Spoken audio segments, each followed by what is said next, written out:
Hey, what's up there? Jeff Lerner here, and in this video today, we're going to take sort of a different approach to something that you've probably heard of, but if you're like a lot of people, maybe it's a little misunderstood, and that is Snapchat. I'm going to actually be showing you how it works. I'll do a actually recording on my phone and give you a little tutorial on the basics of Snapchat, but I also want to talk about kind of the different dynamic that Snapchat introduces as a social network, and in particular, how it's helped my wife and I both have closer relationships with our kids, but also a better relationship with each other. You know, a lot of the conversation around Snapchat is around secrecy, or, you know, particularly in the context of marriage, like, oh, somebody's doing something naughty on the side because it deletes the pictures or whatever. But like, Snapchat's actually a really, really cool platform that's, I think, not fully appreciated for the twist that it introduced into the social media landscape.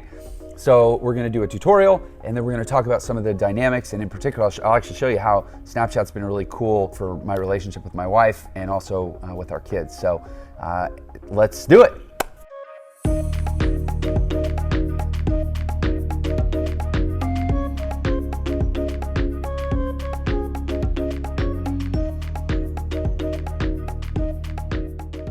Okay, so we're going to proceed with our demo of Snapchat.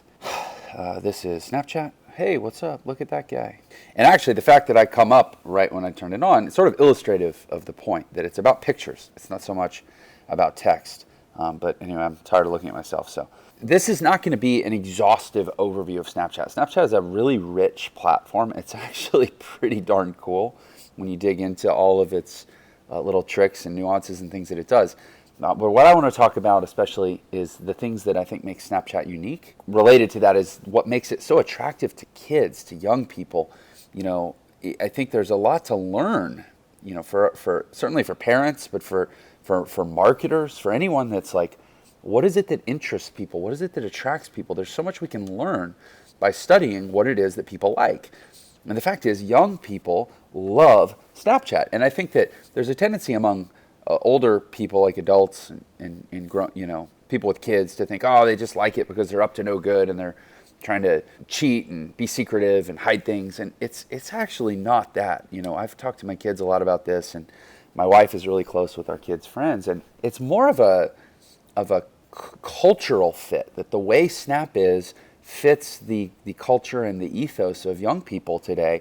It's not because they're all trying to be sneaky with it. It's because it actually maps to their life, and they like to just sort of journal their life. And anyway, that's kind of the ethos of Snapchat. Is it's important to understand with Snapchat that the concept is built around snapping. It's not a messaging platform per se, although the chat component allows you to message, but it's really about snapping. And the default functionality is, you know, people going around all the time, like, I'll just do it right here. I'll say, you know, just make a little message right here. I'll say, working hard. Working bars. No, I'm working hard. And you just add a little annotation, and you send it to someone, or you can share it to your story. In fact, Snap actually invented the story. You know, a lot of people know Instagram stories and Facebook stories, but Snap actually invented the story, and it got so popular that Instagram and Facebook mirrored the format. So once you take a picture, this is called a snap. You can send it to your friends, or you can add it to your Snap story. And actually, and I'm not going to do this, but when you add to your story, it actually gives you an option to add to your personal story or our story, which is actually like a curated story that Snapchat, the company, keeps together. That's sort of like the story of their community. So you can share your life within the larger community. That obviously makes it public, so maybe you want to be discreet about that. So there, I abandoned my Snapster piece. But here's another really cool thing that people like, is it's got these filters, and it's got some really pretty amazing. I mean, you got the silly ones like this, and raise your eyebrows. Watch what happens when I raise my eyebrows. And so you can do any of these filters, and you can basically hold the button down on the screen for the selected filter. Let me try to find one that I like. A lot of girl power stuff. All right, so Anyway, so then you hold that, and then see it records it and it plays it, and then you can send it to, you can either send it to an individual friend. I don't have a lot of friends on Snap, basically my wife and two of my kids, and then my cousin and a friend. That's my whole Snap list. I mainly use Snapchat with my wife and my two boys. But you can send it, you can select one person to send it to, or you can share it to your story, or you can share it to our story from here. I'm going to delete this Snapster piece here, close the filters, bring back up my profile. So one thing to understand is this concept of disappearing photos. So let me go to chat, and I'm going to actually chat with my wife. And in fact, look, one of the things Snap does that's so cool is it actually chronicles everything that happens on the app for the most part. So you see up at the top there where it says your screen recorded chat. It's because I'm actually recording right now. And so Snap is notifying the other person that I'm chatting with that I'm using the phone to record our conversation. It's kind of an inverse privacy control. It's like protecting the other person's privacy. So anyway, I'm going to send a picture to my wife that says recording Snapchat demo for YouTube. And so it says delivered. Now, I can't actually reopen that picture. And if I close out of it, it'll tell me, see where it says delivered just now? And there's also that 3 fire and the heart, and I'll explain what that means. But see how it just changed to opened? So now she opened it just now. So Snap is like, it leaves breadcrumbs of your experience. So you always, it makes it feel very intimate, very personal. I think this is one of the reasons that kids like it. It's like you're so connected. And in fact, so she just said, cool. And now watch this. Can you open up our chat? Yeah, see how her icon just popped up in the corner? So now she's sitting in the chat. So I know she's looking at the chat. And now see the little dots? So she's messaging me back. So it literally, she said WDYM. What do you mean? No, it's all good. That's what I needed. Now, so the point is, it's literally almost like you're sitting here having a conversation. Oh, there, she just left the room, left the chat. Now, I can press and hold to replay the picture one time. So you hold it, and it fills up that box, so it knows that you meant to do it. Then you tap to view, and then now it just says that I opened a picture. I can't, right now I'm tapping it. I can't open it again, ever. And here's what I think is so interesting about that is that's actually how people talk. When people talk, it doesn't leave a permanent record. Think about your conversations with your friends. You get on the phone with your friend for an hour. By the end of the conversation, if somebody said, well, what did I say 5 minutes into the conversation? You can't go back and look that up. You don't remember what you said. That's actually how natural conversation happens. Natural conversation doesn't leave a record. That's part of what I think makes Snapchat feel so cool, so intimate, so authentic, is that it more closely mirrors actual conversation. And now watch this. I close out. I go back. It's gone. Conversations disappear. The pictures disappear unless you capture them. But when you capture them, it tells you, oh, in fact, I'll do this right now. Send me another snap pic. Still demoing. So she's going to send me a pic. Actually, she's not seen this. Man, I can't wait to show you this next feature too. It's really cool. Well, okay, there we go. So she just popped in. So now she's taking a pic. Now she's going to send it to me. Okay, so now I tap to view. Now, I take a picture with my phone. It saves the picture. But it also says you screen recorded. So she knows that I took a picture, right? So it's kind of like in a real conversation where if somebody's like, wait, hold on, that was really important, let me write that down.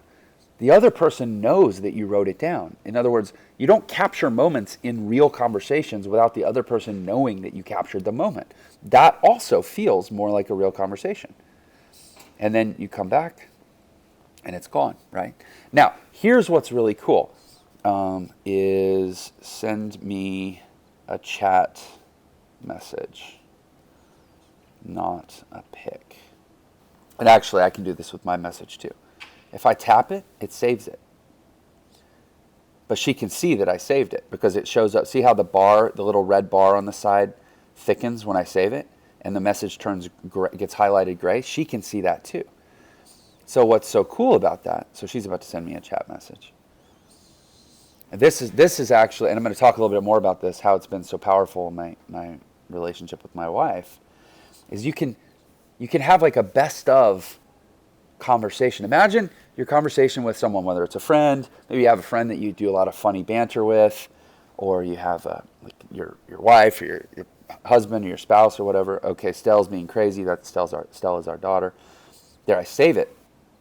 I'll unsave that. So what you don't see off screen is that any saved conversations, whenever you log out of the app and log back into the app, it only shows you messages that you saved from today. But what about messages that you saved in the past? They're all here. It allows you to, when you say something sweet, you're like, I want to remember, I like the way that feels. Or you say something funny, like, oh, that's so funny, I hope I remember that. You save it, and it creates like this reduced conversation, this like compressed conversation that's all the best stuff that you can go back to and re-experience your relationship with someone through all the best things that you said to one another that you kind of mutually agreed to save.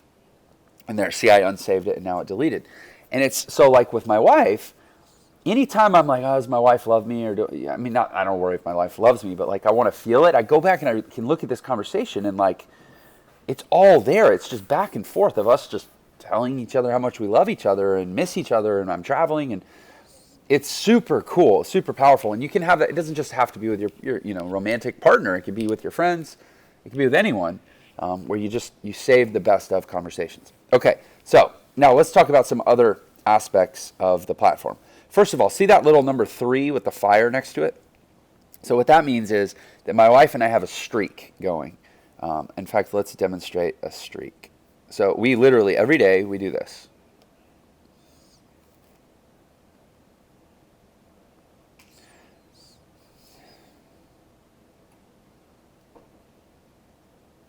And so every day, basically, your streak is how many days in a row within a 24-hour interval, so every 24 hours, have you sent a picture back and forth to one another?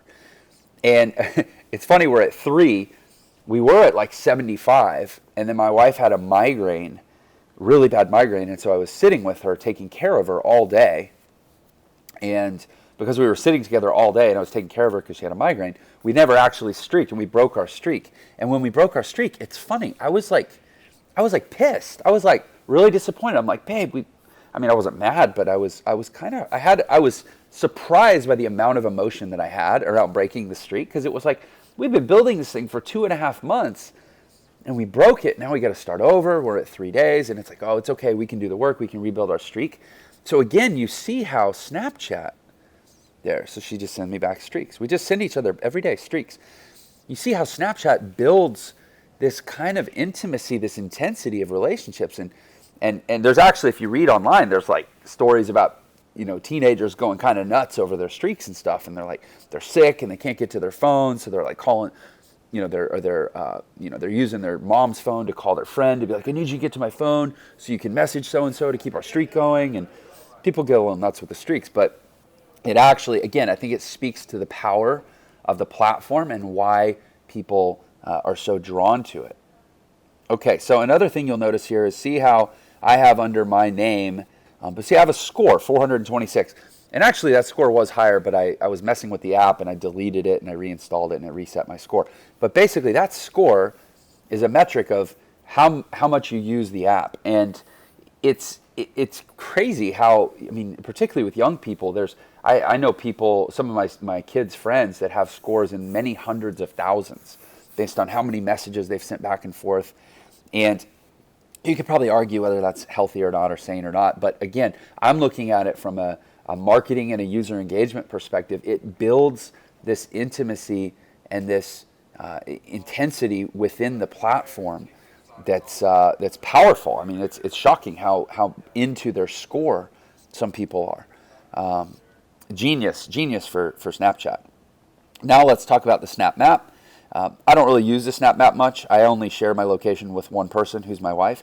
But you can actually, you and all your friends can share your location with each other, and you can actually go on here and see where each other are. And in fact, you can zoom out and you can see like world events and stuff too. I'm at an event right now near Washington D.C. But like, let's see what's going on in Raleigh. Why has Raleigh got a hot spot here? Let's zoom in. What's going on there? PNC Arena. So there must be a density of people there. There must be a game going on or something, right? So it's kind of cool. You just Snapchat is so good at making everyone feel connected more than any other platform out there. Snapchat makes people feel connected, and you zoom out and you see all your friends, you see everything going on in the world. You're all working on your score together. You all got streaks going on together. It's just pretty genius. And then, in terms of location sharing, you can actually turn on ghost mode up here, and when you do that, and you can set it for a certain period of time. So you're like, I want to. Whether you want to have a secret life, or you just want some privacy, or you just want to go on vacation and get away, you can set a duration for ghost mode. I don't care because my wife's the only person that knows where I am. We always know where each other is. And then you can select location sharing, obviously, with different, who you want to see, who you want to see you, and who not to. We talked a little bit about Snap Story here. Actually, let me add. Can you add a pic to your Snap Story? So when you click on the little icon up at the top left, they call that the Bitmoji. It brings up their profile. And so you see her Bitmoji, it's the circular image. If she has a Snap Story that you can view, just like on Instagram and Facebook, there will be a thin line around her Snap image. Or her Bitmoji. So she says, hold on, I want to demo this. I never do Snap Stories, so because I only have one friend on Snapchat, or one person that I stay in regular contact with. So it doesn't. She usually always knows what I'm doing, anyways. Oh, there we go. Okay. So while we're waiting on her to fix that,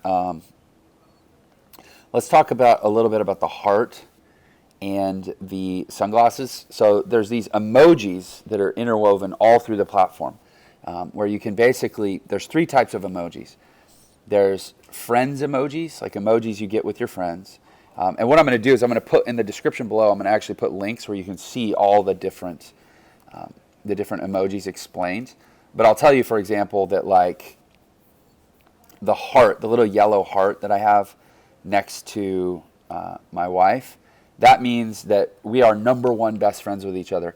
I send the most snaps to this person, and they send the most snaps to me. The sunglasses that I have with my older son, that means he's one of my best friends, and I'm one of his best friends. I send a lot of snaps, and they send a lot of snaps to me, but it's not as much as the heart. So again, ways that it kind of allows you to organize and in a way rate your friendships, which kind of kicks in the natural drive to be competitive. So it's like Snapchat is basically structuring people to want to be, it's like, well, who's your BFF, and as opposed to just who's your friend. And it may sound cheesy, but from a user engagement perspective, it works brilliantly, and it's part of why young people are so drawn to the platform. Oh, close, snap out, and open back up, she says. Okay.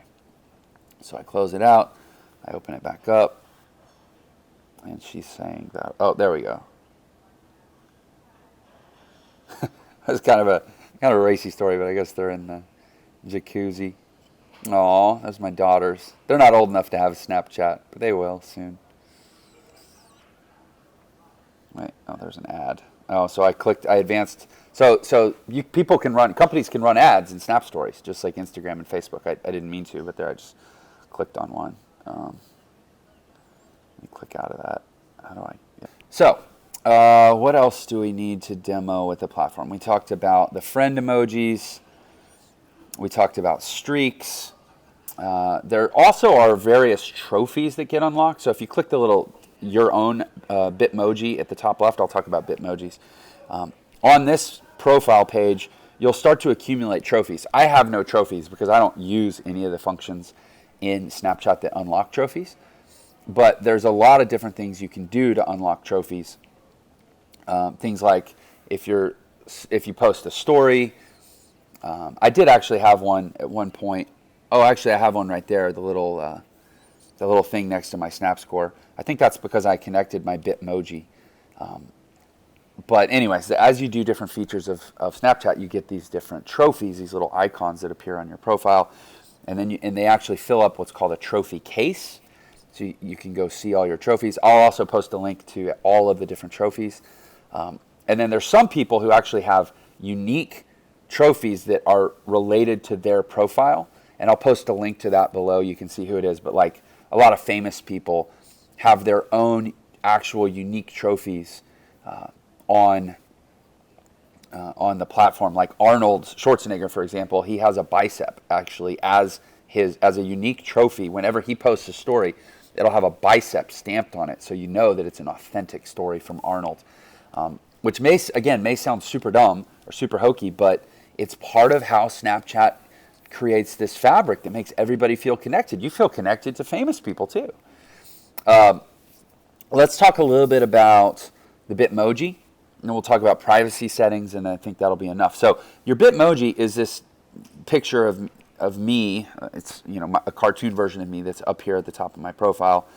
If I click it, it actually brings up, this is actually a QR code. So if you want to quickly become friends with somebody on Snapchat, you just bring up your QR code or your Bitmoji profile image, and they take a picture of it with their phone, and it automatically connects people on Snapchat. Again, Snapchat makes it super easy for people to get connected one-to-one.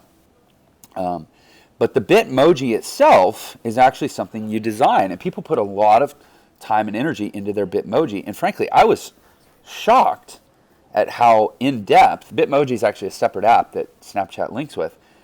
But I mean, it took me like 15 minutes to create my Bitmoji. And I was sitting here, I was like, I got to pick the perfect hairstyle. How do I do my hair? I don't have facial hair, but so my eye shape, I want to get that just right, And I was like looking in the mirror, my eyelashes. When's the last time I ever thought about my eyelashes? But sure enough, this got me like studying my face to match my eyelashes, my eye spacing. And it's crazy, like people are like, oh, your Bitmoji looks so much like you. It's like a point of pride when you get it right. And you design it, and then you can dress it. You can change your outfit for your Bitmoji. So I'm always, like literally even right now, I'm in, you can see, like I'm accurate. I'm in a Lululemon workout t-shirt. So, and I'm always in these shirts. So I'm like, well, what outfit, what shirt option is the most like that? And it's just amazing. I think all the stuff in here. And then finally, let's talk about privacy settings. For a lot of parents, obviously this is important. And Snapchat can be tricky. This is why my 11-year-old girl doesn't have it, because there's really no way. There's no feed. Actually, and you know what? Actually, hold on. Before we go to that, let's also talk about the Discover tab down at the bottom right. This is content that's created by entertainment, media companies, and celebrities that, and this is where you'll also see your friends' stories up at the top. I don't have any friends that have stories other than Jacqueline right now, and I've already viewed it, so it's not any new stories that would populate up there. But also, you see all this content that Snapchat essentially is producing or allowing to be produced on its platform or for its platform, and you can swipe over. They actually have shows you can watch. So, and some of this is pretty cool. I mean, if you're worried about your kids, some of this is probably what I would consider PG-13 content. The actual terms of service of Snapchat say that you have to be 13 years old to use it, but they don't actually do age verification, so that's not enforced on the platform. Most of the articles I've seen say that they consider Snapchat to be appropriate for 16 plus. I tend to agree with that. I have a 15-year-old, and I'm fine with him using Snapchat. He's a pretty, reasonable person. But anyways, okay. So we were about to talk about privacy settings, but I didn't want to not talk about the Discover tab. So that if you go back to your profile and that little gear icon up at the top, this is where, as a parent, you're going to want to come in here and go to the Who Can section and actually control these settings as to who can contact them, who can view, if you're talking about allowing your kids on the platform, who can contact them, who can view them, who can see where they are. That's clearly a pretty important one. Who can add them as friends, and so forth. And that's about as much control as you get. So you kind of got to make peace with it. If you're a really hyper vigilant parent, Snapchat may be tough for you. Anyway, so yeah, I guess all that to say, I have a real high regard for the platform as a marketer and somebody who's built software and somebody who appreciates the way technology intersects with society and culture. I think Snapchat is pretty genius. And I don't use it a lot socially, but I can say that it's been really wonderful to use it in conversation with my wife and in communication with my wife. The streaks keeps us connected. I travel a lot for work, but it keeps us feeling super connected. The way that I think it reflects how people actually talk, or it doesn't leave a record of every single thing you say, and allows you to specifically and intentionally save the things that you want to go back and read again. So you create this sort of like greatest hits running feed of your conversations where whatever you want to come back to, you can. It's really powerful. So that is my, I guess, assessment and analysis of Snapchat. I hope that's been productive and valuable for you, maybe give you a little different perspective. If you're a parent thinking about it for your kids, hopefully that's a little more eye-opening than some of the rhetoric out there that makes it, that really demonizes the thing and makes it like it's all bad. Because, I think it's great for kids to have good friendships, and it creates a lot of teachable moments where you can talk about the dynamic of the platform and the implications of certain things, and opening up a dialogue with your kids, letting them have things that are important to them is a great way to attach the responsibility of communication and say, listen, you can do this, but we have to be able to have a dialogue about it, as opposed to just dogmatically rejecting it, where you're essentially shutting down an opportunity to connect with them around something that they're telling you is important to them. Anyway, that's my little parenting 2 cents addition here to the conversation. So anyway, thanks for your time. And if you want to learn more about business, technology, sales, marketing, investing, finance, life, communication, and so forth, then subscribe to my channel, please. I'd love to have you. We're building a movement here of informed and enlightened people that know that they have more choices in this world than they were probably told about in school. That's really the mission of my channel, but this was a little diversion into Snapchat because I think it's particularly interesting. And I appreciate your time, and I'll catch you in the next video. Take care.